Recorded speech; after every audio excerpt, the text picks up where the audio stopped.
Olá, meu irmão e minha irmã, a graça e a paz do nosso Senhor Jesus Cristo.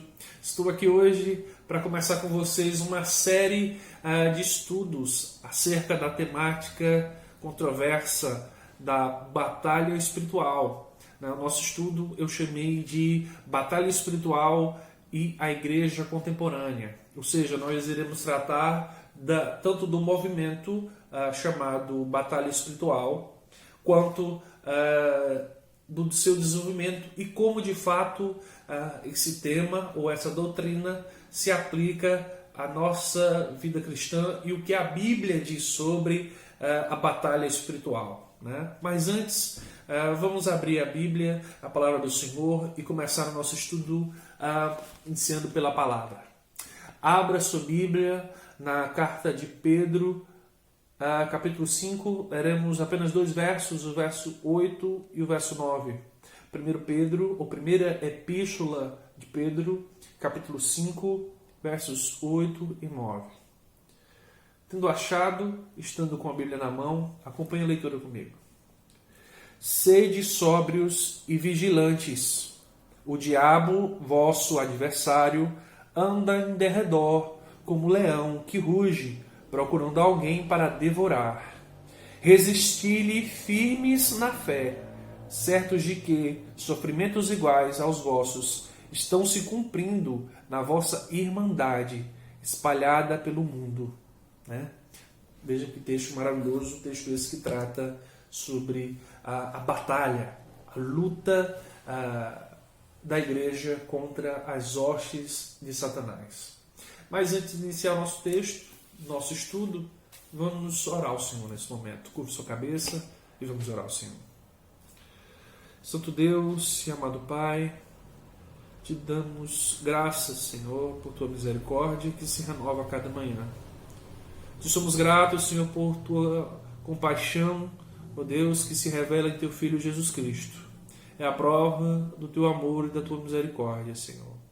Ó Deus, nos ajuda a compreender a tua palavra, nos ajuda, Senhor, a estarmos firmes e preparados, Senhor, para o dia da luta e o dia mau. Ó Deus, é assim que nós choramos em nome do teu Filho amado Jesus. Amém. Amém. Meus irmãos, certamente você ou vocês já ouviram o termo batalha espiritual, né? Isso é um termo que foi e tem sido difundido muito no meio pentecostal e neopentecostal. Né? Mas como surgiu isso? Né? O que de fato é verdade? O que de fato é para a minha vida? Né? Por isso nós estamos começando essa série. Peço que você esteja conosco a partir ao longo de alguns domingos para tentarmos elucidar alguns pontos acerca dessa doutrina. Bom, meus irmãos, hoje iremos tratar mais especificamente do fator histórico, né? E também dos principais pontos desse pensamento. Né? Como eu disse, o termo batalha espiritual é um termo já conhecido, não é um termo necessariamente muito recente, né? Mas a sua aplicabilidade ou as suas atividades, ao que se tem conhecimento, data a partir de 1920, com um missionário chamado James Fraser. Né? Marque esse nome, James Fraser, porque ele é muito importante para o início deste movimento. James Fraser, ou apenas Fraser, foi um missionário que participou da missão do também missionário Hudson Taylor. Né? Ele participou de um grupo que foi destinado de uma missão para o interior da China. Né? E o James Fraser foi para uma tribo chamada Liso. Né? Essa tribo conhecida por ser uma tribo ocultista, espírita, né? E animista. Ou seja, ela queria que a vida estava em tudo, nas árvores, o espiritual estava nas árvores, estavam nas rochas, na água, né? Tudo era um enfoque espiritual. Né? E o James Fraser, esse missionário, vai levar a palavra do Senhor até essa tribo, porém ele encontra algumas dificuldades, né? Ao chegar na tribo, ao pregar a palavra, ele tem alguns mínimos resultados, porém ele percebe que aqueles que estavam inicialmente aderindo à fé cristã, logo sofriam com a desistência, né? Então, por esse grupo ser um grupo místico, envolvido em misticismo, em ritualismo espiritual, o Fraser percebe que ele precisa combater esses espíritos, certo? Para poder então ver essas vidas libertas. Então o Fraser começa um movimento dentro dessa tribo, um movimento, diga-se de passagem, iniciado com erros e acertos, né? Ele vai testando métodos até que ele consegue mais ou menos desenvolver um método que lá na frente vai ser conhecido como oração de guerra. Então ele passa a orar fazer orações contra esses espíritos dessa tribo, aos deuses dessa tribo. Então ele começa a decretar a derrota desses espíritos com gritos bravios, com gritos de autoridade para contra esses espíritos, e aparentemente o Fraser tem algum resultado. O ministério do Fraser e o próprio Fraser, eles estão esquecidos, né, por um grande período de tempo. Porém, em 1956, a viúva do Hudson Taylor decide publicar o diário do missionário Fraser, né? A partir daí, através desse diário e algumas cartas que ele enviava para a filha, se é conhecido os primeiros movimentos de batalha espiritual a partir do Fraser, né? A batalha espiritual passa a ter a maior visibilidade na década de 60, né? E é importante nós lembrarmos que na década de 60 há um grande boom de movimentos espiritualísticos, né? Nós temos ali vendo aquelas ondas de renovações carismáticas. E nesse período, na década de 60, surge aquilo que vai ser conhecido como batalha espiritual, né? E dentro dela, muitas ramificações, né? O segundo o Dr. David Powlison, ele descreve que há pelo menos 4 grandes ramificações do movimento de batalha espiritual, né? O primeiro deles é o movimento carismático, né? Um movimento que se tornou muito conhecido dentro do ambiente católico romano, né? Foi um movimento de renovação, né? Carisma, né?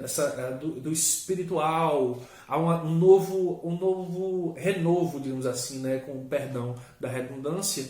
E dentro desse movimento, dentro do movimento carismático, surgem na década de 1960, como eu havia dito, inspirados por algumas obras. E nós vamos ver que o movimento de batalha espiritual ele tem o seu aporte baseado em obras literárias, que nós vamos falar também um pouco sobre elas, né, e seus autores, mas eles são inspirados por um livro que aqui no Brasil ficou conhecido como Livrai-nos do Mal, do Dom Bachar, né? Esse livro foi uma porta de inspiração para o movimento carismático lidar com batalha espiritual, né, no qual se apresenta a ideia de que existem demônios agressivos por trás de cada árvore, né, e em que narram encontros bizarros e estranhos com eles, né.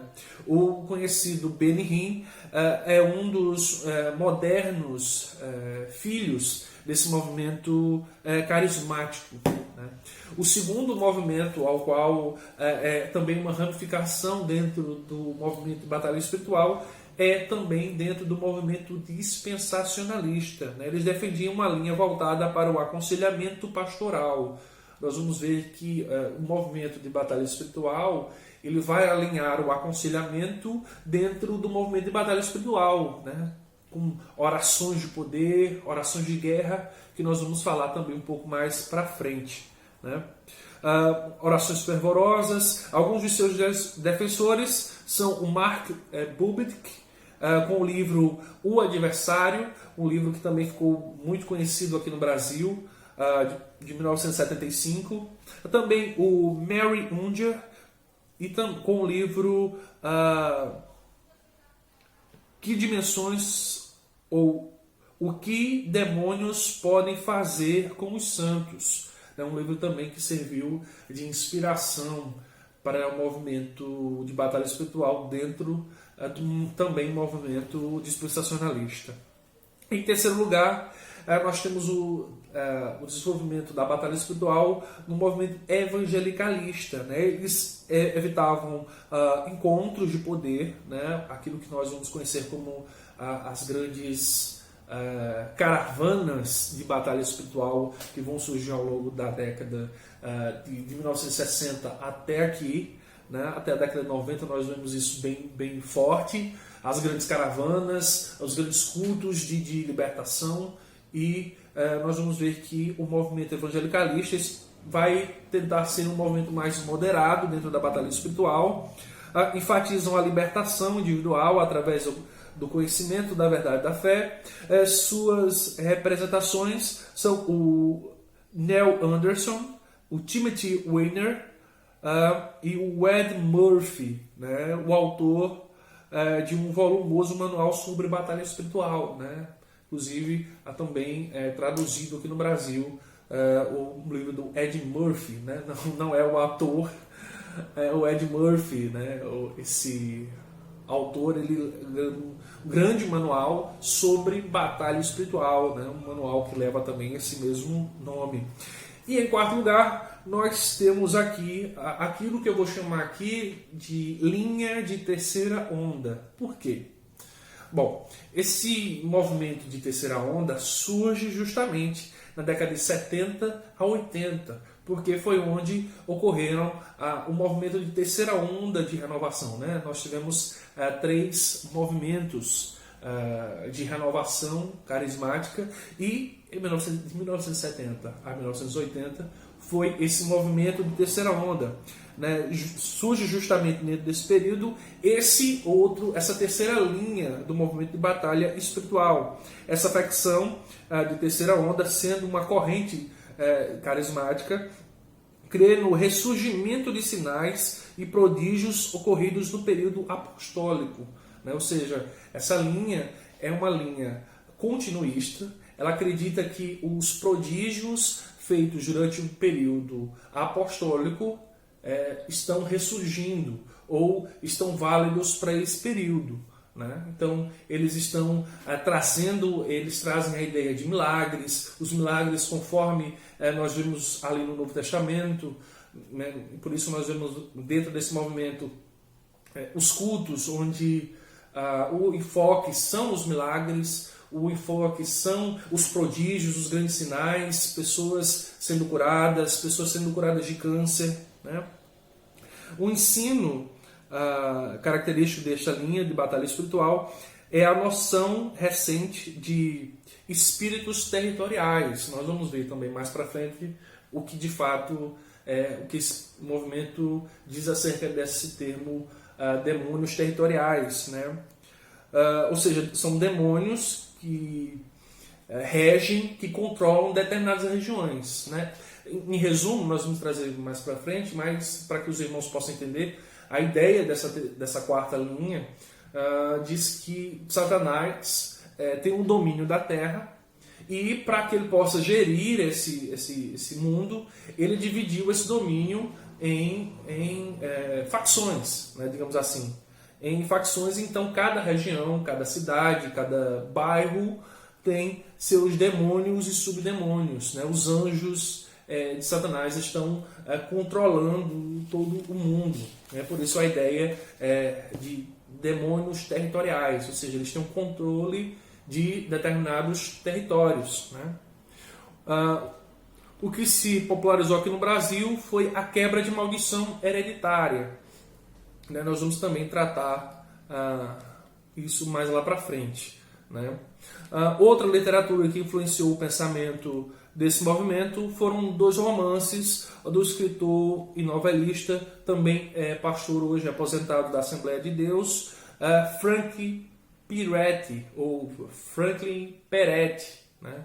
o Franklin Peretti, ele lança um best-seller, uma crônica de ficção, inicialmente. A intenção do Peretti não era lançar um livro teológico, mas sim um livro de ficção, assim como nós vemos as crônicas de Nárnia, as crônicas de Gelo e Fogo, e entre outras, né, outras crônicas ou livros de ficção, né, que nós poderíamos citar aqui.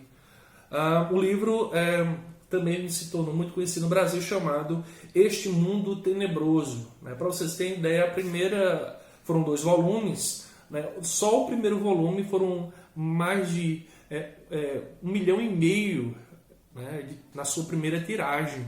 Então esse livro se difundiu. Porém, o grande problema foi que muitos tomaram esse livro, que era um livro de ficção, né, que traz a ideia de demônios que estão pela terra e eles entram em combate com a igreja. Né? Então, por exemplo, os demônios sendo retratados como sapos metamórficos, seres demoníacos sendo retratados. Porém, o grande problema foi que essa obra foi tratada como uma revelação. Muitos tomaram essa obra como se fosse um livro revelado, uma revelação do Espírito Santo. Né? Então, isso trouxe um grande problema. Um grande líder desse movimento, chamado Peter Wagner, o Peter Wagner, ele que também é um dos principais desenvolvedores de um movimento que foi conhecido como movimento de crescimento de igreja. Né? Então, o Peter Wagner, ou Peter Wagner, como você quiser, junta esses 2 movimentos, o movimento de batalha espiritual e o movimento de crescimento de igreja, né? E ele cria um grande movimento. Né? Para você ter ideia, o Peter ele toma as crônicas do Peretti como revelação. Ele mesmo, em alguns escritos, diz que aqueles livros foram revelações, né? Foram enviados por Deus para que a igreja pudesse ter menção de fato do que era o reino espiritual. Né? Mas aí nós vamos ver, por exemplo, agora alguns principais pontos desse pensamento, né? Como eu havia dito para os irmãos. Principais ensinos, né? A base central para o movimento de batalha espiritual é a ideia de que todo mal é produzido por Satanás. Né? O mal do mundo, o mal social, o mal moral, tudo o que for mal provém de Satanás. Esse é o pensamento central, é aquilo que é a raiz de todo esse movimento, né? E que se instalam em vidas. Né? Esses demônios se apossam de vidas, como, por exemplo, um crente. Né? Para um movimento de batalha espiritual, um crente, por exemplo, ele pode ser possuído. Né? Você pode estar lá na igreja e, de repente, o cara começa a ficar possuído.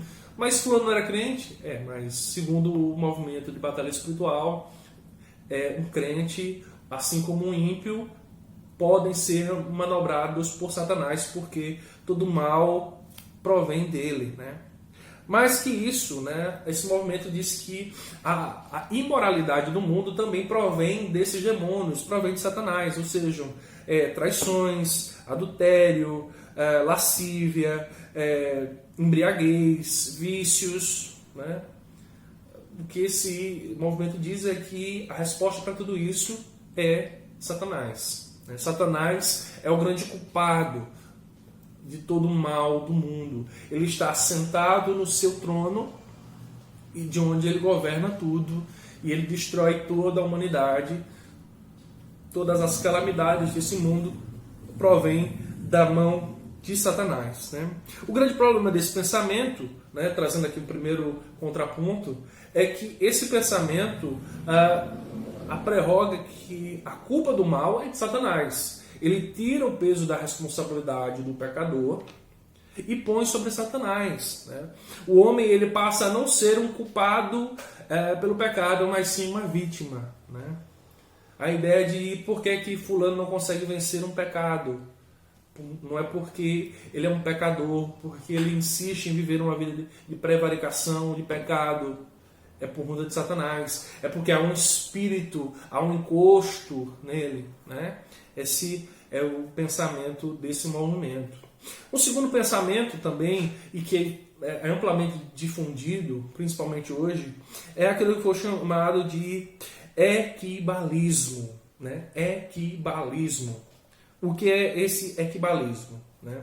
A palavra equibalismo vem do grego da palavra ekbal, ou ekbalo, que na verdade é uma palavra utilizada no Novo Testamento. Nós temos pelo menos duas citações desse texto, desse termo.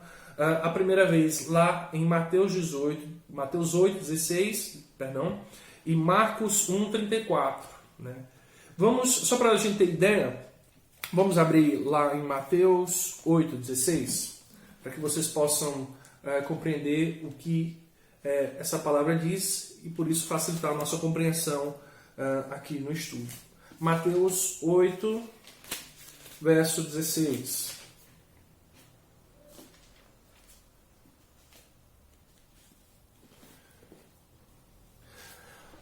Mateus 8, verso 16 diz: chegando à tarde, trouxeram-lhe muitos endemoniados, e ele, meramente com a palavra, expeliu os espíritos e curou todos os que estavam doentes. Vejam, a palavra ekbalo é a palavra expulsar ou expelir.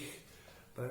Ou seja, é criado uma doutrina baseada nas expulsões de demônios encontradas no Novo Testamento por Jesus. Né? Então, todas as vezes que Jesus confronta um espírito imundo, um endemoniado, e Jesus o expulsa, para esse movimento, Jesus está fazendo equibalismo. Jesus está fazendo um exorcismo. Né?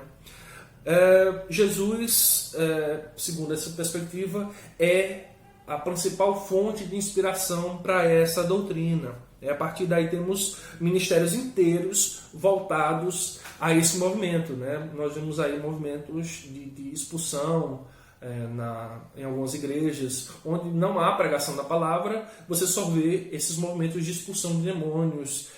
O camarada lá conversando com o demônio, perguntando quem ele é, qual o nome dele, o que ele está fazendo na vida da pessoa. Então, isso, dentro desse movimento, é o movimento equibalístico ou equibalismo. Né? Como eu disse, há também um terceiro ponto de pensamento desse movimento, e aqui nós vamos falar de uma forma mais abrangente, são os demônios territoriais, ou espíritos territoriais. Né?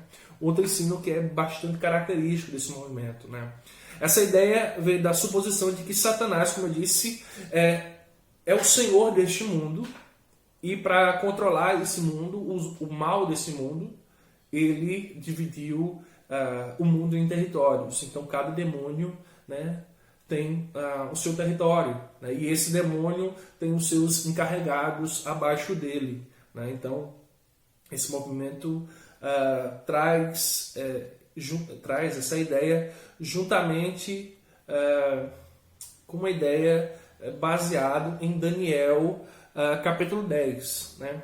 Vamos lá, Daniel capítulo 10, para que nós possamos entender, né? Esse movimento prerroga esse pensamento sobre o texto de Daniel. Vamos lá, Daniel, capítulo 10.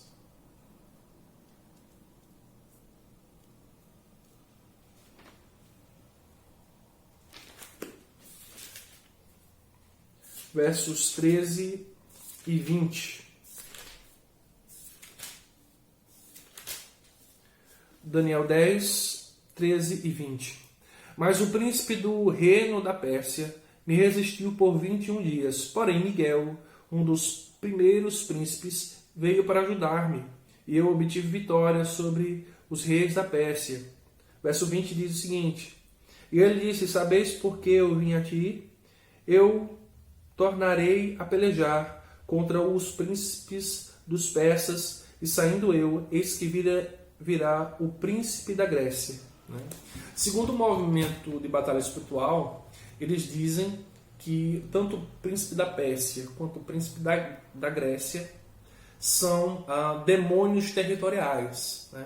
Daniel é impedido, segundo essa linha, Daniel está sendo impedido de prosseguir por conta de demônios que são chefes daquele território, e por isso ele precisa da ajuda do anjo Miguel, ao qual o arcanjo Miguel, que eles prerrogam ser o anjo protetor de Israel. Né? Então, por isso, eles dizem que esses dois reis são demônios territoriais. Juntamente com esse pensamento de demônios territoriais, está atrelado a ideia de mapeamento espiritual. Né? Parece ser algo peculiar, mas, de fato, é o que o nome já diz. A ideia de mapeamento espiritual é toda vez que a igreja vai fazer algum trabalho missionário, ou que a igreja vai abrir um novo templo, segundo o modelo do movimento de batalha espiritual, a igreja deve orientar-se acerca de quem é o demônio territorial daquele momento, ou daquela região. Por quê? Porque se a igreja não mapear e conhecer quem é o demônio daquela região, a igreja não vai prosseguir, a igreja não vai andar para frente, o trabalho não vai para frente, nenhuma vida vai se converter. Né? Então, por isso, é feito um mapeamento espiritual. Mas como é feito esse mapeamento? Bom, há pelo menos duas linhas de investigação feitas, né? Feita uma investigação para se decidir ou se definir quem é o demônio dessa região. Primeiro é feito um mapeamento histórico e sociocultural da região. Né? Por exemplo, é observado se naquela região há algum terreiro de macumba, é observado se naquela região, por exemplo, tem algum bruxo, né? Se há algum cemitério próximo, e dentro daquilo é estabelecido inicialmente quem é o demônio. Né? A partir disso é buscado conhecer quem é o demônio chefe daquela região. Né? E o segundo método para se determinar o mapeamento espiritual é revelação. Né? É feito a revelação ao líder ou a alguém, né? E aí, a partir desse movimento, é dito que Deus ou o Espírito Santo revelou àquela pessoa quem era o demônio e a partir daí, como surgir os trabalhos para que a igreja possa prosseguir. Né? E a partir daí, então, já segundo esse movimento, já que a igreja já sabe quem é o demônio daquela região, já sabe o seu nome através de investigações históricas socioculturais ou revelação, né? Aí se começa a batalha. Né? É aí que agora a batalha espiritual começa. Né? É a ideia de que nós podemos até fazer um paralelo, é a ideia de que para se você vencer o seu inimigo, você precisa conhecê-lo. Né? Então, esse movimento ele faz isso, ele conhece primeiro o espírito que está à frente, então ele parte para a guerra. Né? Então, se começa com aquilo que ficou conhecido como oração de guerra. Né?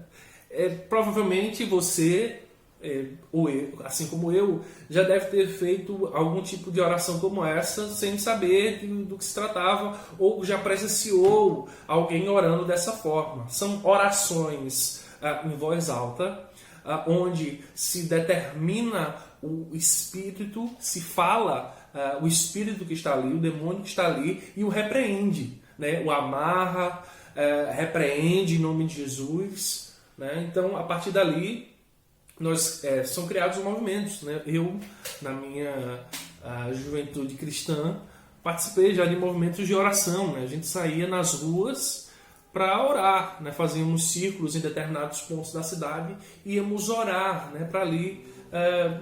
Na verdade, não tínhamos uma ideia de demônios territoriais, mas essa ideia de grupos de oração dentro da cidade nasce dentro do pensamento de batalha espiritual. Essas orações são feitas a partir dessa identificação, como eu disse, com gritos, bramidos de autoridade, determinando e repreendendo aquele demônio, né? Com declarações de fé, de poder e de glória, né? É feito a partir disso, né? Então, a igreja brasileira foi muito influenciada, né? Nós vemos características nas nossas igrejas desses movimentos, né? Alguns irmãos mais antigos demonstram, às vezes, algum tipo de característica, né, disso. Às vezes, como eu disse, ele nem sabe por que está orando assim, né? Às vezes ele aprendeu de outras pessoas, né? E nós assim, né? Nós aprendemos a orar muitas vezes observando nossos pais, ou quando, no meu caso, eu cheguei na igreja, não tinham familiares, então eu aprendi a orar em gestos, trejeitos com irmãos próximos a mim. Então, às vezes, você aprende a fazer determinadas coisas, a falar de determinado modo, porque você aprendeu, né? Às vezes, não necessariamente você sabe o porquê, né? Também a característica dentro da batalha espiritual está o pensamento de quebra de maldição hereditária. Esse pensamento vem do pensamento do Antigo Testamento, que se refere às maldições à primeira, segunda e terceira geração, né? Quando lá no Êxodo Deus decreta a maldição contra o povo que se rebelou contra ele até a primeira, segunda e terceira geração, esse movimento acredita que isso se refere a maldições hereditárias, ou seja, o meu avô foi amaldiçoado, o meu pai é amaldiçoado e eu serei amaldiçoado porque há sobre mim, há sobre a minha família uma maldição hereditária, né? Se o homem sob a maldição de Satanás ou de Deus, por isso ele não se converte, por isso a sua vida não vai para frente, né? Por isso ele não é próspero, segundo esse movimento, né? Então a ideia é preciso então ressaltar que, segundo o movimento de batalha espiritual, essas maldições podem ser lançadas através não só de ações conscientes, mas também de ações inconscientes, né? E daí nós temos também uma influência daquilo que ficou conhecido como a fé positiva, né? Que vem daquele movimento da palavra tem poder, né? Provavelmente você já ouviu isso. Olha, rapaz, não diga isso porque a palavra tem poder, né? Isso se difundiu. Os mais velhos ainda têm esse conceito. Olha, rapaz, não fale dessa forma não, viu? Porque você está amaldiçoando alguém. A palavra tem poder, né? E isso é um reflexo, se adentra, se mescla com o movimento de batalha espiritual. Por isso, eles dizem que, por exemplo, se um pai reclama com o filho, né? Por exemplo, menino, deixa de ser danado, né? Então o pai está amaldiçoando o filho, porque quem é danado? Danado é Satanás, que está em danação, né? Então, quando o pai se referiu a essas palavras para o filho, ele o amaldiçoou, né? Então, é preciso ser feita uma quebra de maldição, né?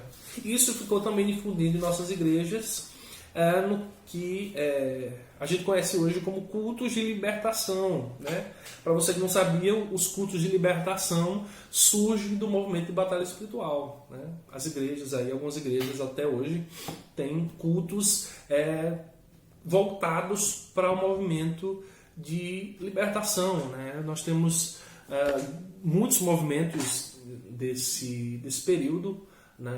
Igrejas, por exemplo, que fazem corredores onde você pode adentrar e alguém, ao tocar na sua testa, você cai. O próprio Benny Hinn, o ministério do Benny Hinn é voltado exclusivamente para isso, né? Todas as vezes que o Benny Hinn vem ao Brasil, ele faz esses movimentos e no mundo inteiro ele é conhecido por isso, né? É o pastor do paletó, né? É o pastor do manto, né? Então, essas nomenclaturas e essas ideias vêm também do movimento de renovação carismática e do movimento de batalha espiritual, né?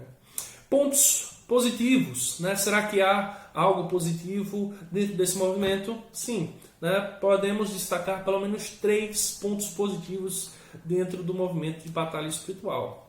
O primeiro deles é: não podemos, meus irmãos, ou deixar de considerar a questão da ênfase que esses irmãos dão à batalha espiritual, né? De fato, existe uma batalha espiritual. Nós iremos tratar isso de maneira mais específica ao longo do estudo, mas, de fato, existe uma batalha espiritual e você e eu fomos convocados para ela desde o momento que nós nos tornamos cristãos. Desde o momento que fomos salvos por Cristo, nós fomos convocados, estamos nas trincheiras dessa batalha, né? Como o próprio texto que nós lemos inicialmente, né? O diabo está ao nosso derredor. Nós precisamos estar firmes na fé para prosseguir na batalha diária, né? E esses irmãos, querendo ou não, né? E eu digo aqui, nós precisamos fugir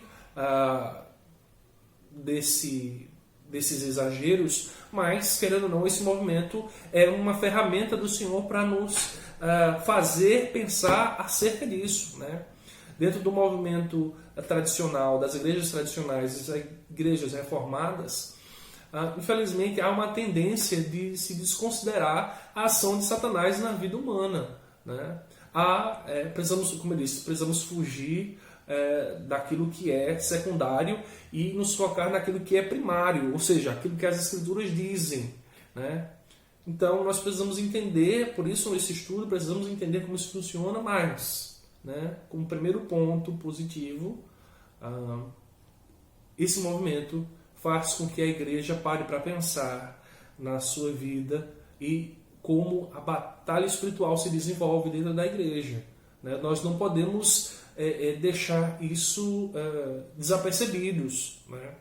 O C.S. Lewis, no seu livro Cartas ao Demônio, se não estiver enganado, esse é o nome do livro, ele diz que há 2 estratégias para que, nesse livro, é um diálogo entre um demônio maior e um demônio menor, e entre o diálogo deles ele diz que há 2 estratégias. A primeira é a supervalorização de Satanás nas igrejas, e a segunda é a total desvalorização de Satanás nas igrejas. Ou seja, há um erro em se prerrogar tudo a Satanás, e é um erro achar que Satanás não existe. Então nós como igreja do Senhor precisamos estar alertas. Nós temos uma batalha a vencer, né?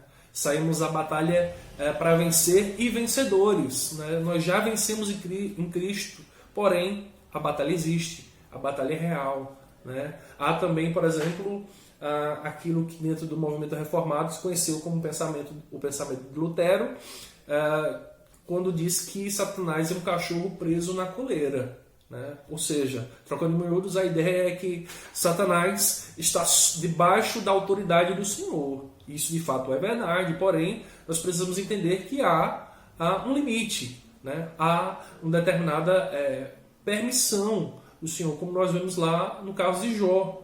Satanás quer agir na vida de Jó, porém o Senhor permite, porém você só pode fazer até esse ponto, né? Você pode fazer até isso, mas não toque-lhe a vida, né? Então, nós precisamos observar esse movimento e parar para pensar que realmente, de fato, existe uma batalha e nós precisamos estar prontos para ela. Bom, o segundo ponto que nós podemos tirar desse movimento, vemos sobre o zelo evangelístico, né? Esse movimento surge dentro de um período onde os avanços missionários estavam em alta, né? É um movimento, por exemplo, o Fraser mesmo, que eu falei lá no início, era missionário. Há outros grandes movimentos missionários que surgem a partir do movimento de batalha espiritual. Porém, nós precisamos entender que esses movimentos, o foco não era a pregação do Evangelho, certo? O foco desse movimento eram os cultos de libertação. Havia palavra, mas não era o foco. Mas, de toda forma, houve uma grande valorização do movimento missionário. né, nós temos que dar o nosso braço a torcer, que esses movimentos de libertação, esse movimento de batalha espiritual, eles são extremamente focados em abrir igrejas, em ir para outros países, pregar o Evangelho. E nós precisamos observar isso com cautela e olhar para nós mesmos, né? O que nós, a Igreja do Senhor, temos feito, o que nós que prerrogamos para nós mesmos a palavra do Senhor como igreja verdadeira, como igreja do Senhor, o que nós temos feito, né? Se as heresias estão por aí pregando o Evangelho à torta e direita, o que a igreja do Senhor está fazendo? Nós não podemos estar adormecidos diante dessa realidade, porque enquanto nós dormimos, as heresias estão avançando, né? Então precisamos acordar como igreja de Deus, observar esses movimentos, né, que estão abrindo igrejas, né, infelizmente criando uma massa de crentes imaturos, não preparados para verdadeira batalha espiritual. Mas nós, Igreja do Senhor, precisamos avançar, precisamos observar isso e sermos motivados a pregar a palavra do Senhor, né? O Hernandes Dias Lopes diz em um dos seus comentários que a melhor maneira para se quebrar uma heresia é pregando a palavra, né? Então, nós, Igreja do Senhor, precisamos pregar a palavra, precisamos avançar, precisamos evangelizar. Por isso, precisamos tirar essa lição. E, por fim, em terceiro lugar, nós precisamos e devemos observar a grande ênfase que esse movimento tem à oração, né? Precisamos, mais uma vez, e salientar que esse movimento tem um tom de oração, uma temática de oração, né? Determinando, decretando, mandando Deus fazer aquilo outro. Isso não faz parte dos princípios bíblicos. Mas esse movimento tem colocado a oração como algo primordial para a vida cristã, né? E a pergunta é, será que nós estamos fazendo isso? Volto a repetir, nós que nos prerrogamos como Igreja do Senhor, nós temos colocado a oração, segundo os princípios bíblicos, de fato, como primordial para a vida cristã, primordial como o alimento, como o ar. Então, precisamos entender que esse movimento tem feito isso, apesar dos seus erros, mas nós, como Igreja do Senhor, precisamos tirar essa lição, né? Ainda assim, mesmo com seus problemas, os seus erros, ainda assim esse movimento tem corretamente colocado a oração como um ponto vital para a sua sobrevivência. Imagina nós, como Igreja do Senhor, passarmos a pensar assim, que a oração é algo vital, assim como a água, assim como o alimento, assim como o próprio respirar, né? Meus irmãos, e assim ficamos aqui, né, por hoje. Hoje ficamos aqui neste ponto. A partir da próxima semana traremos a sequência desses estudos. Espero que você tenha sido edificado e que Deus abençoe, né, você e a sua família. Vamos orar mais uma vez. Santo Deus e amado Pai, te agradeço, Senhor, pela tua misericórdia. Nos abençoa, traz sobre nós a tua misericórdia. Nos ajuda, ó Deus, a estarmos preparados. Deus, estejamos firmes no Senhor. É assim que nós choramos e te bendizemos em nome do teu Filho amado Jesus Cristo. Amém. Até mais, meus irmãos.